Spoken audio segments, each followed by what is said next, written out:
Test, test, test, test, test. Let's get this up.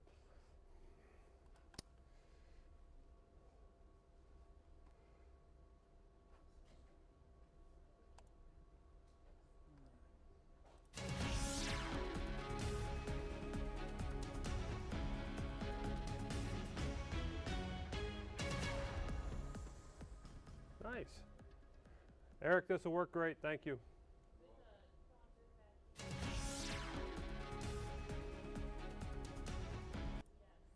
So anything we're doing right now in that window is streaming, just so you know. Are mics, Nothing. mics muted? Mine is live. I'm testing audio level, so.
Check.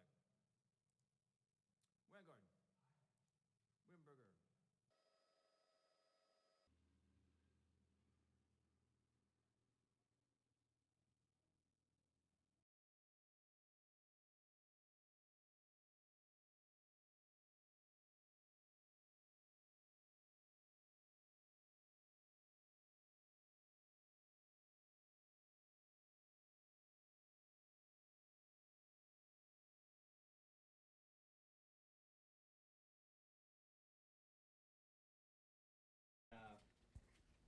So I don't know. I guess that's the way society is. Like, It's only gonna get worse. the problem is like, if you like connect all this stuff, you're like tethered up like we used to be back in the old days.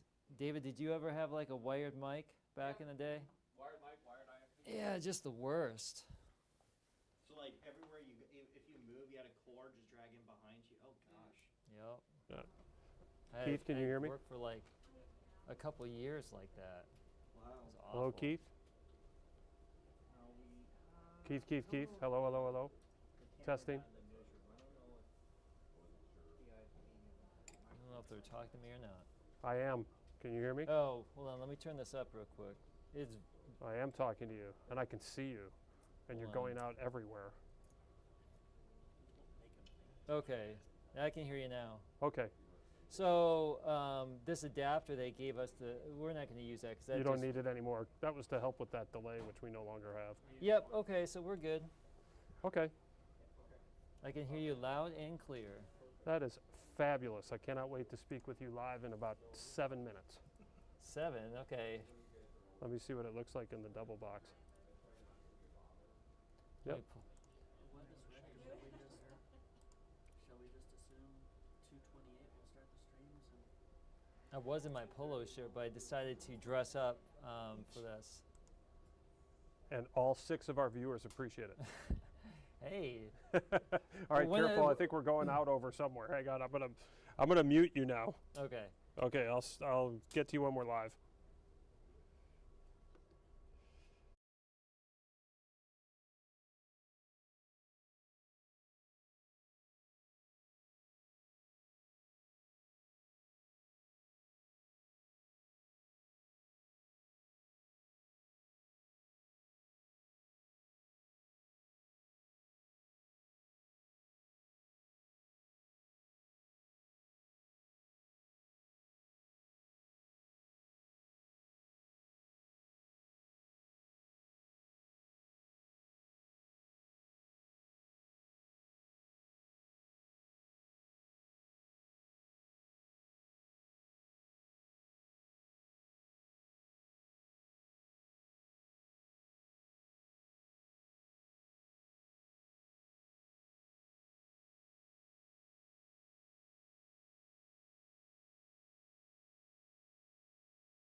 Good afternoon. Welcome to the WBAY TV newsroom. We welcome you into our first alert fastcast as we interrupt local news live to tell you what we're working on this afternoon here locally to have you covered and informed. We have a lot going on this afternoon. We've had some things happen already this morning, so let's get you caught up on some of the things that we're working on. And we get this thing going as we are digitally challenged again. So here we go. Let's start with this. It was a busy session yesterday in Madison.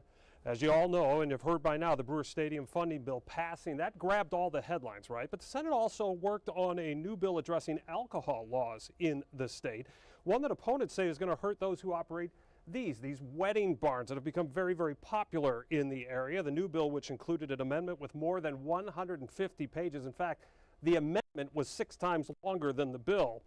It's going to require wedding barn operators to obtain a liquor license very similar to what taverns use and need. Jason Zimmerman following up on this with some operators. We're going to talk with him about this on Action 2 News at 4:30 today. Also today, this happened early this morning, some folks in a Green Bay neighborhood probably wondering what was wrong with their streets, right? This big parade of Department of Public Works trucks turned out. Well, as it turns out, it was all for that young man right there in the glass. Look at that smile. He's a sick child, and he had a wish, and the Department of Public Works was there to make his day a little brighter today. Emily Byer was also there, so she's going to bring us this story coming up tonight on Action 2 News at 4 and 6 o'clock. And look who's back at work today. Literally, the Packers, and literally, that guy right there. That is inside linebacker Quay Walker. He was back practicing today. Remember, he's missed the last 2 games with a groin injury. There we go. There's our graphic coming up. Quay Walker not there when the Steelers ran for over 200 yards, becoming the 3rd team this year to rush for over 200 yards against that Packers defense. Jair Alexander did not practice today. Safety Rudy Ford also not practicing. We'll have you updated on everything taking place at 12:65. We'll hear from Jordan Love coming up tonight on Action 2 News at 5 and 6 as well. Let's bring you back into our newsroom now as we start to take a look at our weather this afternoon. All you have to do is take a look outside. But if you haven't been able to, I want to show you this because this is a gorgeous, gorgeous image coming from our Sturgeon Bay Skycam today. Look at this. There's some peace and tranquility for you, right? How about some more peace and tranquility? Let's see how long this is going to last. Let's bring in meteorologist Keith Gibson. If I undo his microphones, and where are you, Keith? There you are. Keith, Please unmute me. Hey, how are you? Hey, it's good to see you. You know, one of the things I always enjoy, you are very apt to tell us when you do your forecast. So if we get an unusual late day in the 90s or maybe the 80s or the 70s, you always say this is going to be the last one until next year. Is this the last 60s of this year? Yeah, I want to say it's most likely going to be, but the way Mother Nature is right now, all bets are off. But odds are really, really low after today and tomorrow that we will have temperatures this warm until the spring. Although a couple years ago we had mid-60s in mid-December, so never say never. But Chris, it's really been a great day. Light wind, temperatures well into the 60s. I want to bring up our maps full screen here. Yeah, I got you there. Okay, good. So temperatures are in the 60s and 50s right now, looking pretty good. Our wind, as promised, under 10 miles per hour, tons of sunshine. Hopefully you took advantage. Now, we will have another mild day tomorrow, so I want to give everybody a first alert here on another mild day for our Thursday. What's going to be different will be strong southwesterly winds that could be gusting 40 plus from late morning through the afternoon and evening. Clouds will be on the increase. We're still advertising mid-60s here and a chance for a few isolated or spotty evening showers. But the big story tomorrow will be the wind, the mild temperatures again, Chris. And then after tomorrow, we are really looking at the 40s to come on back, with a decent amount of sunshine for your weekend, but it's going to be much cooler. And transitioning into next week, a little bit unsettled to start the Thanksgiving travel week. We're thinking there could be a little bit of rain in some of the region on Tuesday. It doesn't look like a major ordeal. It doesn't look like a big problematic week ahead for next week. And just a quick tease, looks like Thanksgiving is going to be on the chilly side, mid to low 30s, partly cloudy sky, but much cooler than where we are right now. So yes, changes are afoot here. All right, Keith, thanks so much. We'll see you guys again coming up tonight on Action 2 News at 4, 5, 6, and David will have an update on whatever that might turn out to be next week at 10 o'clock. Keith, thanks so much. Let's take a look at what else we're working on today. Let me pull this up real quick, and then I want to show you the menu of some of the other stories. We talked about some of the things we're doing today. Okay. Coming so up once at weather's 4 done, o'clock we're today. done. Wait a minute, Keith. I'm obligated to turn off his microphone, which I probably should do right there. That helps. All right, here we go. So Green Bay Police Department is putting on an anti-theft clinic. I'm sure you've heard of this, but Kia Hyundai Autos very susceptible to theft. There's been a big rash of that down in Milwaukee. We've seen it up here in Northeast Wisconsin as well. Green Bay Police Department putting on this afternoon actually a clinic to help those who drive those types of vehicles keep them from being stolen. At 4:30, remember we mentioned earlier, we talked about the alcohol bill at the very beginning. That Brewers Ballpark deal that went through yesterday, both the Senate and the Assembly, the governor says he is going to sign this. This is a bipartisan deal. There's still some opposition, including from senators from our area, but also senators in the Milwaukee area. Let's bring that back up so we can talk about that again. We're going to go behind the scenes of the deal making that actually brought this all to fruition. We're going to talk with Matt Smith of WISN TV, our former colleague here. He also hosts that Upfront program on Sundays, and they have talked to a lot of the big players in this deal on that program. So he's going to give us a behind-the-scenes look at that. At 5 o'clock, as the opener for the gun deer hunting season, comes up on Saturday, we'll take a look at safety issues at 5 o'clock. And at 6 o'clock, we have an update. We've talked about this for a while now, that Green Bay recording in City Hall, those recording devices, now the center of a federal lawsuit. There is an update on that today, what the city is now responding to in terms of that lawsuit. So we'll bring that to you coming up tonight at 6 o'clock. And that does it for our First Alert Fastcast this afternoon. Thanks for joining us. We're going to return you now to local news live programming, and we'll see you coming up tonight on WBAY on Action 2 News at 4, 4:30, 5, and 6 o'clock, and then later again tonight at 10. So long for now from our WBAY newsroom, and if I can get this thing to work, we'll say farewell. I have no idea what that is, so not quite yet. There we go.